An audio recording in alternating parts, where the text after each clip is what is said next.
Hi friends, எப்படி இருக்கீங்க? கர்த்தரோட கிருபைனால நீங்கள் நல்லா இருக்கிறீங்க நம்புகிறேன். இந்த நாளில் உங்களை சந்திக்கிறது நான் ரொம்ப சந்தோஷப்படுறேங்க. கர்த்தர் எவ்வளோ நல்லவர்னா, உங்களை என்னை இவ்வளோ தூரம் நடத்தியிருக்கிறார். அதுக்குவே நம்ம நன்றி சொல்ல கடமைப்பட்டிருக்கிறோங்க. 1 யோவான் 4ஆம் அதிகாரம் 4ஆம் வசனம் சொல்லுகிறது, இந்த உலகத்தில் இருக்கிறவனை காட்டிலும் எனக்குள்ளே இருக்கிறவர் மிகவும் பெரியவர். ஆமாங்க, இந்த உலகத்தில் இங்கிலீஷில் இன்னும் அருமையாக சொல்லுதுங்க, the one who is there in me is greater than the one who is there in this whole world. ஆமாங்க, நீங்கள் வரி பண்ணுறீங்களா? நான் வாழ்க்கையில் ரொம்ப சின்னதாக இருக்கிறேன், இன்னும் வளர முடியல, இல்லை என் வாழ்க்கையில் இன்னும் நான் உயரலைன்னு யோசிக்கிறீங்களா? கவலையே படாதீங்க.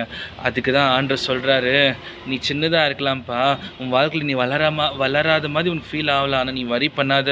உன்னுடைய வாழ்க்கையில் உயர்வு உன்னை வந்து கொண்டே இருக்கிறது, உன்னை தேடி வந்து கொண்டே இருக்கிறது. ஏன்னா நீ வணங்குற தேவன் அவ்வளோ பெரியவர், நாம் வணங்குற தேவன் ஏசப்பா ரொம்ப ரொம்ப பெரியவருங்க.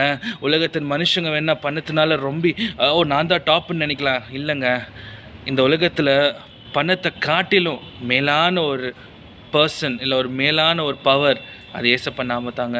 ஏசப்ப நாம என்னுடைய இருக்குங்க. வரியே பண்ணாதுங்க. ஆண்டவர் நம்மளை உயர்த்துவார். ஆனால் நம்ம ஆண்டரை பிடிக்க வேண்டிய நேரங்க இது. எவ்வளோ வாட்டி ஆண்டரை விட்டு தூரம் போகிறோம். இல்லைங்க, நம்ம இந்த வசனத்தை நினைவு வச்சுக்கணுங்க. இந்த உலகத்தில் இருக்கிறனை காட்டிலும் எனக்குள்ளே இருக்கிற மிகவும் பெரியவர். நான் இந்த வேர்ல்டை பற்றி வரி பண்ண போகிறதில்ல, ஏசப்பாவை நம்ப போகிறேன், அதிகமாக தேட போகிறேன். என் வாழ்க்கையில் உயர்வுனா அவர் எனக்கு கொடுப்பாரு.